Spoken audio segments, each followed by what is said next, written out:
परमेश्वर के नाम की महिमा हो। आइए परमेश्वर के संदेश में उनके कुछ वचनों को देखेंगे, समझेंगे। और आज हम शुरुआत करेंगे प्रेरितों के काम 17वां अध्याय उसका 26वां वचन। प्रेरितों के काम 17-26।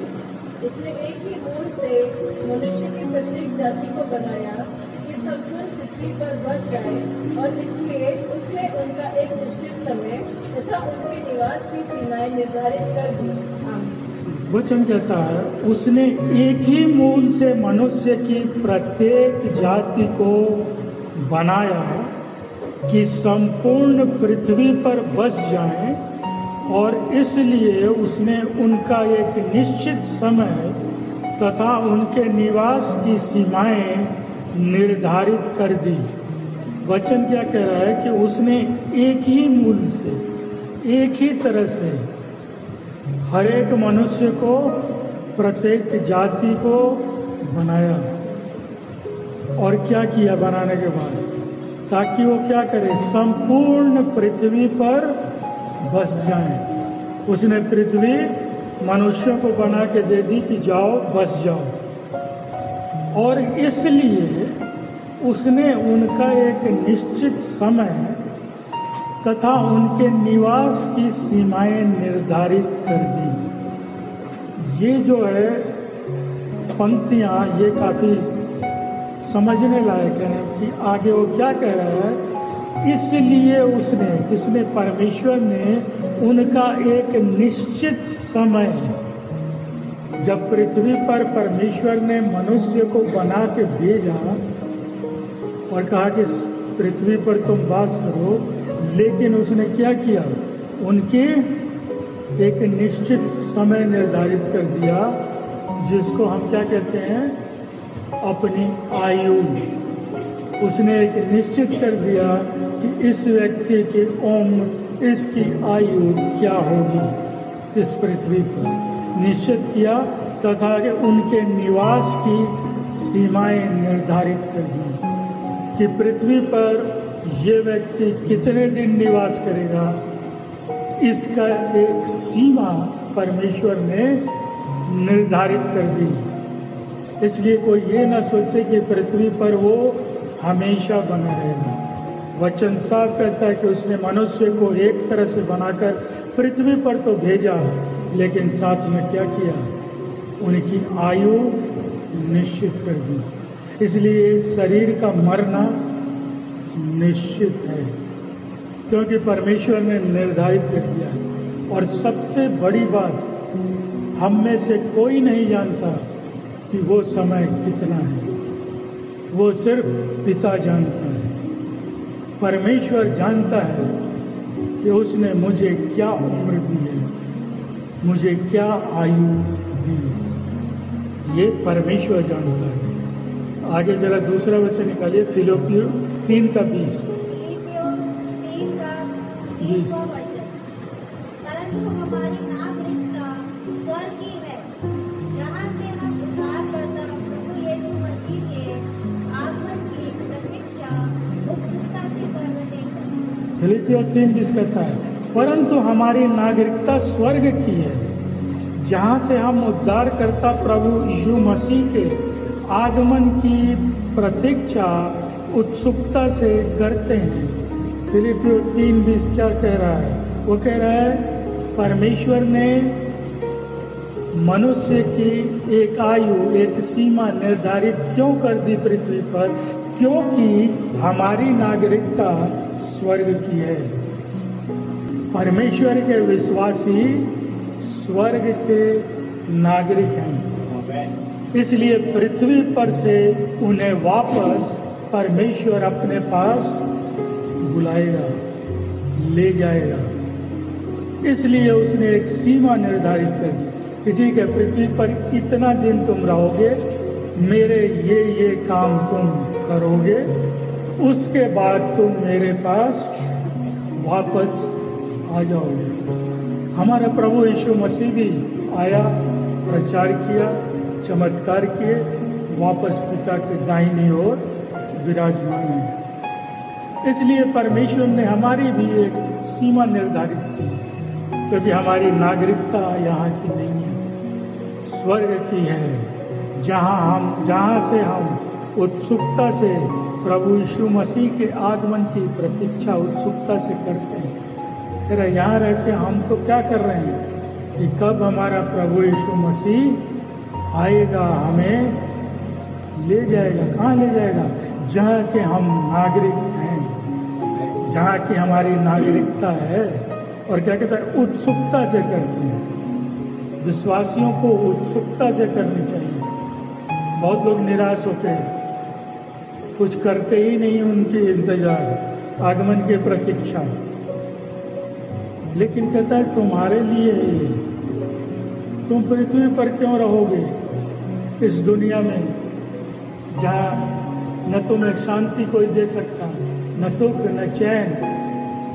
कहता नहीं, मैं तुझे बुला लूँगा, लेकिन एक समय दिया हूँ, क्योंकि मुझे कुछ तुमसे काम है। वो काम तो पूरा करेगा, करके मेरे पास वापस। इसलिए विश्वासियों को घबराने की जरूरत नहीं है। हम सोचते हैं क्या होगा क्या नहीं होगा, क्योंकि परमेश्वर ने यहाँ कह दिया कि भाई सीमा निर्धारित है। इसलिए कोई इस बात का भय न खाए कि एक न एक दिन मुझे इस संसार से शरीर को छोड़ना है, क्योंकि परमेश्वर ने कह दिया कि वो तो निर्धारित है। और लेकिन साथ में क्या कहा? क्योंकि तुम्हारी नागरिकता स्वर्ग की है, मेरे पास की है। यहाँ क्यों रहोगे तुम हरदम? तुम काम करो, वापस आओ। प्रेरितों के काम 17-27, चैप्टर 17 वर्स 27। कि वे परमेश्वर को ढूंढे, हो सकता है कि वे उसे टटोल कर पाए, यद्यपि वे हम में से किसी से दूर नहीं। तथा इसके लिए आप क्या करें? परमेश्वर को के साथ बने रहें। विश्वासी के लिए प्रेरितों का काम 17-27 में कहता है कि वे परमेश्वर को ढूंढें। इस पृथ्वी पर आके आप चुपचाप न बैठे कि हम अपना जीवन काटेंगे, फिर नागरिकता तो वहाँ की है। कह रहा परमेश्वर को ढूंढें। पृथ्वी पर परमेश्वर ने जीवन दिया है, और कहता है कि वे परमेश्वर को ढूंढें। हो सकता है कि वे उसे टटोल कर पाएं। जो सच्चे विश्वासी हैं वो सच्चे परमेश्वर को पालेंगे। और जब तक आप ये पाइएगा नहीं, आपकी नागरिकता स्वर्ग की नहीं हो सकती। पृथ्वी पर हाथ पे हाथ रख कर बैठने के लिए परमेश्वर ने नहीं दिया। उसने कहा मुझे वो ढूंढेंगे। और ढूंढेंगे तो क्या? मैं मिल जाऊंगा उनको। और जब मिल जाऊंगा तो क्या कहता है साथ में? क्योंकि मैं उनसे दूर नहीं हूं, इसलिए मिलूंगा सच्चे मन से, सच्चे हृदय से। अगर आपने खोजा, परमेश्वर कह रहा है मैं तुमसे दूर का हूं, मैं तो तेरे पास हूं। तुम ढूंढते नहीं, तुम कोशिश नहीं करते, तुम संसार में डूबे हुए हो, परमेश्वर की तरफ तुम्हारा ध्यान नहीं, जबकि मैं तेरे साथ खड़ा हूं। एक बार पुकारो सच्चे हृदय से, मुझे खोजो, मैं यही हूं। लेकिन हम नहीं करते। क्यों? क्योंकि संसार हमें लुभाता है, हमें अच्छा लगता है संसार, सांसारिक जीवन। और परमेश्वर आपसे क्या कह रहा है? मैं तेरे पास हूं। तू कहाँ संसार में भाग रहा है? उसके दलदल में फंसने जा रहा है। वो तेरे पूरे जीवन को डुबो देगा। ये जो तेरी नागरिकता स्वर्ग की है समाप्त हो जाएगी।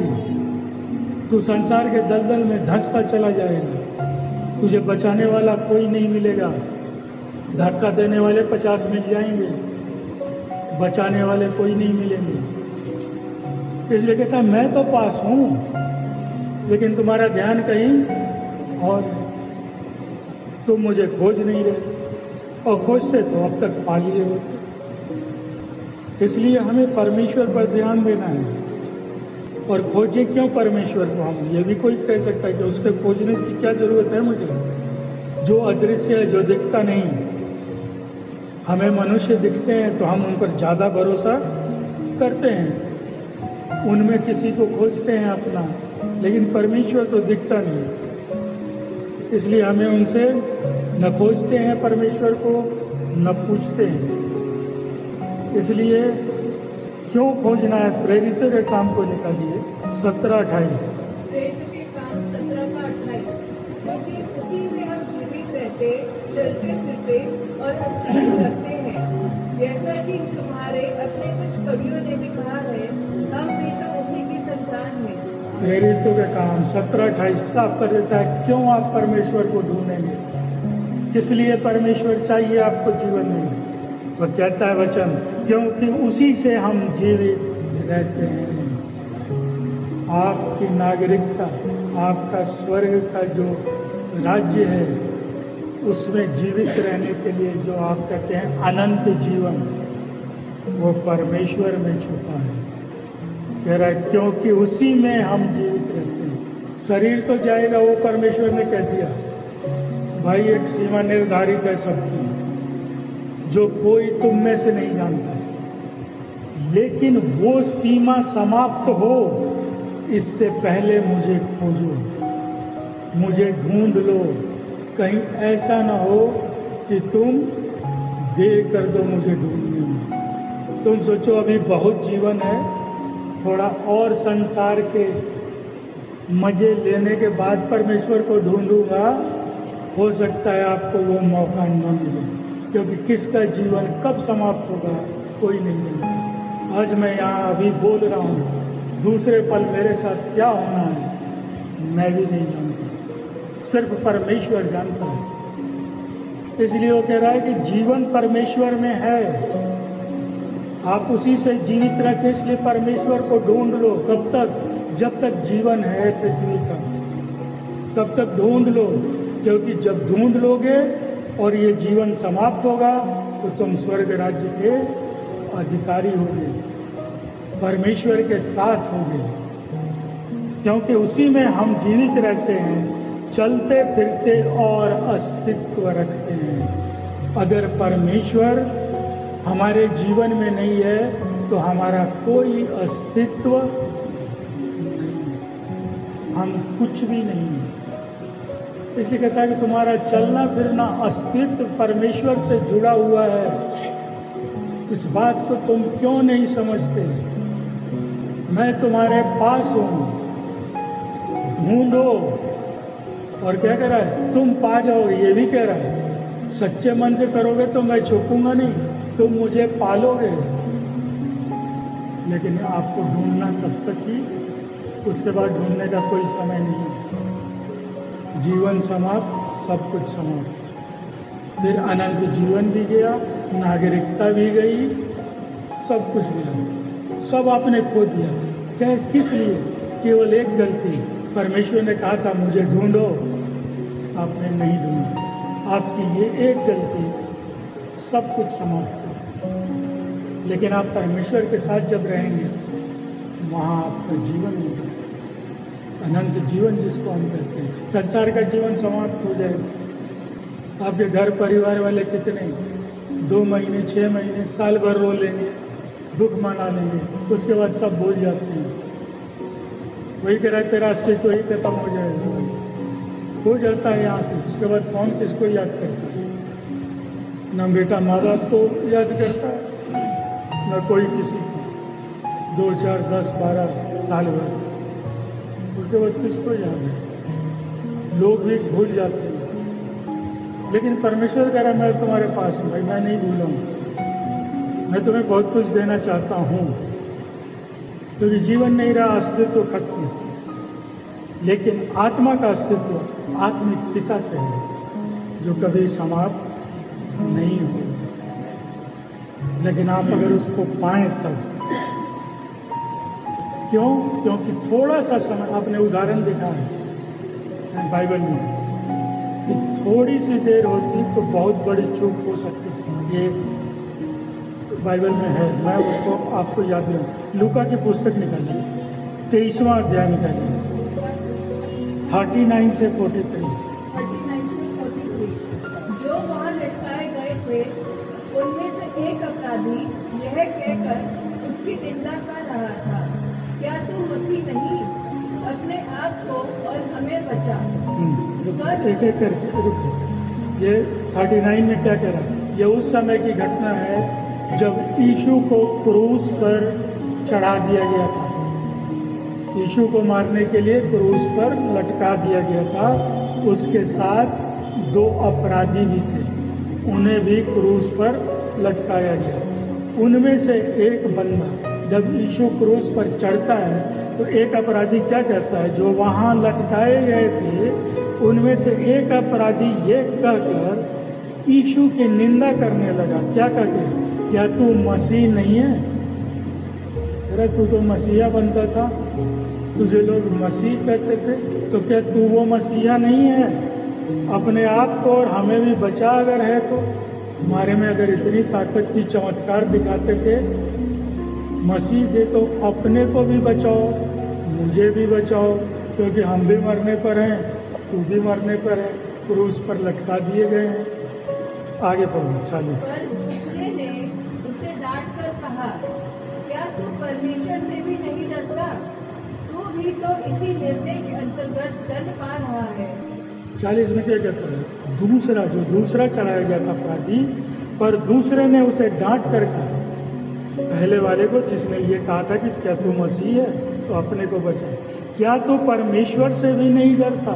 तो ऐसी बात कर रहा है यीशु से, तू भी तो इसी निर्णय के अंतर्गत दंड पा रहा है।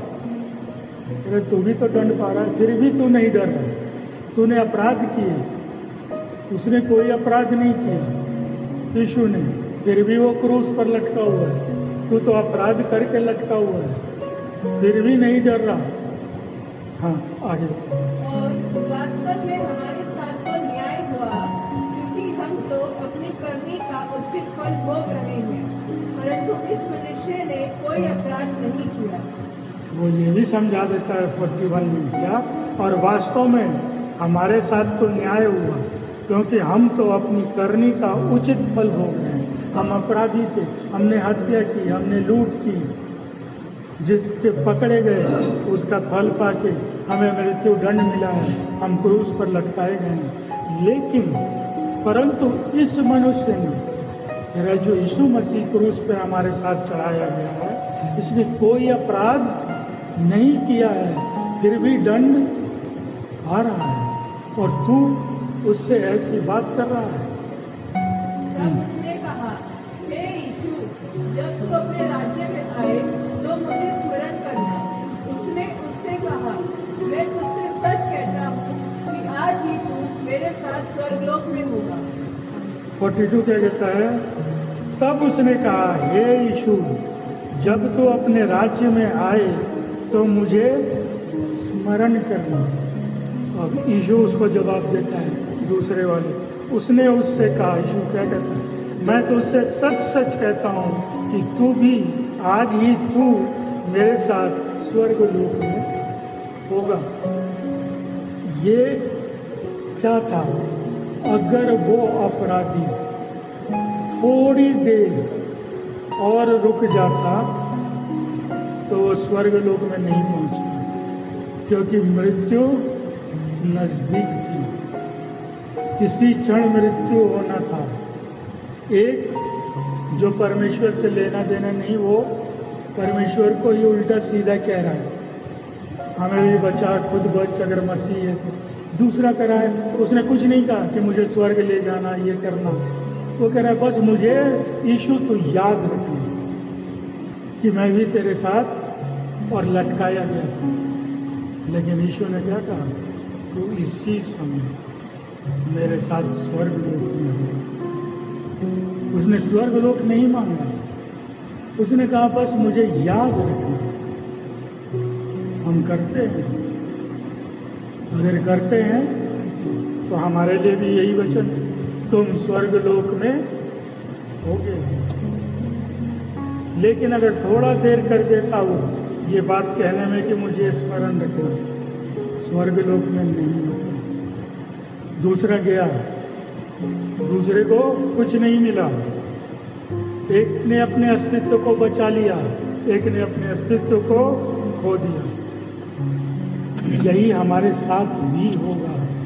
अगर आप देर किए, आप अपने अस्तित्व को खो देंगे। इसलिए परमेश्वर को ढूंढिए, परमेश्वर को खोजिए, और बहुत मेहनत नहीं, सच्चे हृदय से परमेश्वर कहता है तुम मुझ पर विश्वास करो और मुझे खोजो।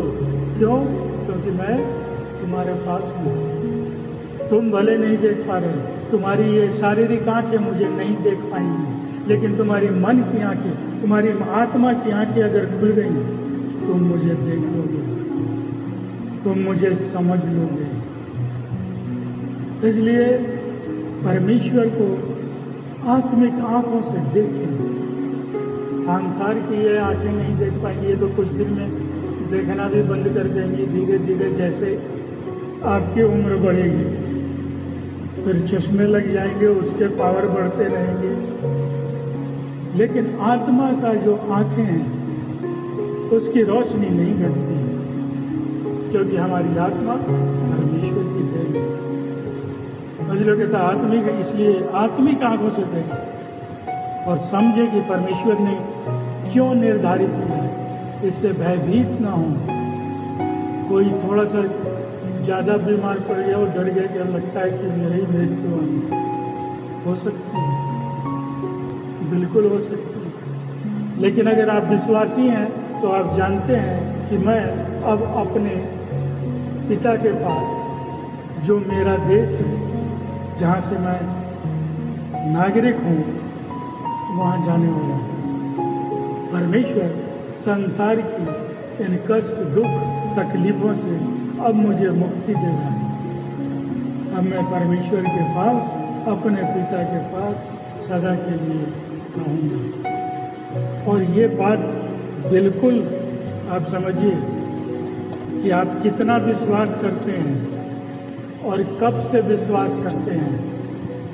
ये बातें कोई मायने नहीं रखती आपके जीवन में। आप 20 साल से हैं, 25 साल से, 30 साल से विश्वासी हैं, या कब से विश्वासी हैं और कितना विश्वास करते हैं, ये आपके जीवन में कोई मायने नहीं रखती। अगर मायने रखती है तो सिर्फ ये रखती है कि आप किस पर विश्वास करते हैं। ये चीज़ बहुत महत्वपूर्ण है। कब से हूँ, इतने दिन से हूँ, इतना बड़ा विश्वासी हूँ, है किस पर? सच्चे परमेश्वर पर है कि संसार के किसी चीज़ों पर है? सो जीवन में सिर्फ विश्वासी नहीं, इसको भी देखें कि आप किस पे विश्वास करें, आप किसको ढूंढ रहे हैं। परमेश्वर ने कहा वो मुझे ढूंढेंगे, तो आप किसको ढूंढ रहे हैं? सच्चे परमेश्वर को, या फिर पता नहीं किसको ढूंढ रहे हैं? अगर आप दूसरे को ढूंढ रहे हैं, आप स्वर्ग राज्य और वहाँ की नागरिकता को खो देंगे। बहुत से लोग हर तरफ हाथ पैर मारते हैं कि कहीं तो काम बन जाएगा। हो सकता है काम बन जाए, बट आप क्या क्या खो देंगे, ये परमेश्वर आज आपको बता रहा है अपने वचनों के द्वारा कि मैंने सब कुछ सोच के किया है, योजना के तरीके बनाए हैं तेरे जीवन में। पृथ्वी पर भेजा हूँ, लेकिन समय निर्धारित किया हूँ। क्यों किया हूँ? क्योंकि तुम्हारी नागरिकता यहाँ की नहीं है। पृथ्वी पर तुम्हें करना क्या है? तुम्हें मुझे ढूंढना है, और तुम मुझे ढूंढोगे, पालोगे, क्योंकि मैं पास में हूँ। आगे कहता है, और क्यों ढूंढोगे? क्योंकि हम उसी से जीवित रहते हैं, चलते फिरते हैं, और हमारा अस्तित्व भी परमेश्वर से ही जुड़ा है। उसके बिना हमारा कोई अस्तित्व नहीं। अगर कोई सोच रहा हो मैं बहुत बड़ा आदमी हूँ, बहुत पैसे वाला हूँ, मेरा बहुत बड़ा अस्तित्व है, वो खत्म हो जाएगा। क्यों खत्म हो जाएगा? परमेश्वर ने सीमा निर्धारित कर दी। आज न कल वो सारी चीज़ें छोड़कर संसार में जाना तो है शरीर। इसलिए कहता है खोजो, क्योंकि तुम अस्तित्व तुम में है। उसके बाद आपने डाकुओं का देखा, अगर थोड़ी देर हो गई आप खोजने में देर करते हैं, आपका भी अस्तित्व समाप्त हो जाएगा और हम भी खत्म हो जाएंगे। जिस तरह 45 में आपने पढ़ा, हम भी डाकू की तरह व्यवहार करते हैं, क्योंकि अगर मन लाए कुछ नहीं होता तो क्या करते हैं, परमेश्वर पर ही प्रश्न चिन्ह लगा देते हैं कि परमेश्वर तू है भी, मेरी परेशानियों पर तेरी नज़र नहीं जा रही। जैसे वो डाकू कह रहा है तू मसीह है तो अपने को भी बचा, मुझे भी तो बचा। हम भी यही कहते हैं उस डाकू की तरह, उस अपराधी की तरह। आप खोज नहीं रहे, आप उसको ढूंढ नहीं रहे, आप उस पर विश्वास नहीं कर रहे और फिर कहते हैं प्रभु ये क्या, मेरी परेशानियां तुझसे नहीं दिख रही। आप परमेश्वर से डरते नहीं। दूसरे ने क्या कहा, क्या तू परमेश्वर से भी नहीं डरता? परमेश्वर का हमें डर नहीं है अंदर, आप नहीं पा सकेंगे। जो है वो भी खो देंगे, क्योंकि आप भटक जाएंगे। आपके अंदर अहंकार हो जाएगा कि मैंने बहुत कुछ पा लिया, अब क्या जरूरत परमेश्वर की, अब तो मेरे पास इतना है। लोग कहते हैं ना कि उसके 7 पीढ़ी खाएंगे, तू कितना दिन खाएगा ये देखना, 7 पीढ़ी तो बात की बात है। तुम कितने दिन और हम कितने दिन खा पाएंगे, ये बात मायने रखती है। और वो सब खाने के बाद अस्तित्व ही समाप्त, तो वो भी गया। आइए यिर्मयाह 44:10। आज के दिन तक ना तो उनका मन चूर हुआ, ना वे भयभीत हुए और ना मेरी व्यवस्था और मेरी विधियों पर चलते हैं, जिन्हें मैंने तुम्हारे और तुम्हारे पूर्वजों के लिए बनाया। यिर्मयाह 44:10 का कहता है, परंतु आज के दिन तक न तो उनका मन चूर हुआ, न वे भयभीत हुए और न मेरी व्यवस्था और मेरी विधियों पर चलते हैं, जिन्हें मैंने तुम्हारे और तुम्हारे पूर्वजों के लिए ठहराया था। वचन क्या कहता है? परमेश्वर का वचन कहता है आज भी लोगों का मन नहीं टूटा, फिर आज भी उसी तरह जिद्दी बने बैठे हैं, मन को कठोर किए बैठे हैं। मुझे नहीं खोजते, मुझे नहीं ढूंढते, मुझ पर विश्वास नहीं रखते। तरह न वो भयभीत हुए, न उन्हें परमेश्वर का डर आया और न मेरी व्यवस्था और मेरी विधियों पर चले। जिन चीज़ों को मैंने कहा था कि इन चीज़ों पर चलना, उस पर भी नहीं चलते, अपनी मनमानी करते हैं, अपने लिए विधियां खुद बनाते हैं, अपने लिए व्यवस्था खुद तय करते हैं, उस पर चलते हैं। लेकिन अंत में क्या कहता है कि मैंने क्यों बनाया था, जिन्हें मैंने तुम्हारे और तुम्हारे पूर्वजों के लिए बनाया। और परमेश्वर ने क्यों बनाई थी ये सब चीज़ें? क्योंकि हमें लाभ होगा, हमारे लाभ के लिए बनाया था। हम अगर उस विधियों पर चलें, उसकी आज्ञाएं माने, उसका भय माने, मन को कठोर ना करें, तो फायदा किसका है? हमारा है। परमेश्वर ने तो सब चीजें दे दी, लो सब कुछ लो, पृथ्वी भी ले लो, सब कुछ तुम्हारा, लेकिन हम उसे नहीं संभाल पा रहे। क्यों नहीं संभाल पा रहे? क्योंकि उसकी विधियों पर नहीं चलते, उस पर विश्वास नहीं रखते। क्यों नहीं रखते? परमेश्वर का भय हमारे अंदर नहीं है। और जब तक परमेश्वर का भय का मतलब ये नहीं कि उससे कांपना, डरना। भय ये होता है कि कहीं मुझसे कोई ऐसी चूक ना हो जाए कि परमेश्वर की विधियों से, उसकी व्यवस्था से, उसकी आज्ञा से मैं भटक जाऊं, मैं कहीं दूसरा कोई रास्ता न तय करूं। इसलिए प्रभु तुम मुझे अपनी विधियों पर चलाना, मुझे बुद्धि और ज्ञान देना, बल और ताकत देना, और परमेश्वर देगा। और फिर आप सही समय पर सही कार्य कर सकेंगे और परमेश्वर के पास अनंत जीवन को आएंगे और स्वर्ग राज्य के नागरिक बन जाएंगे। परमेश्वर सबको आशीष दे।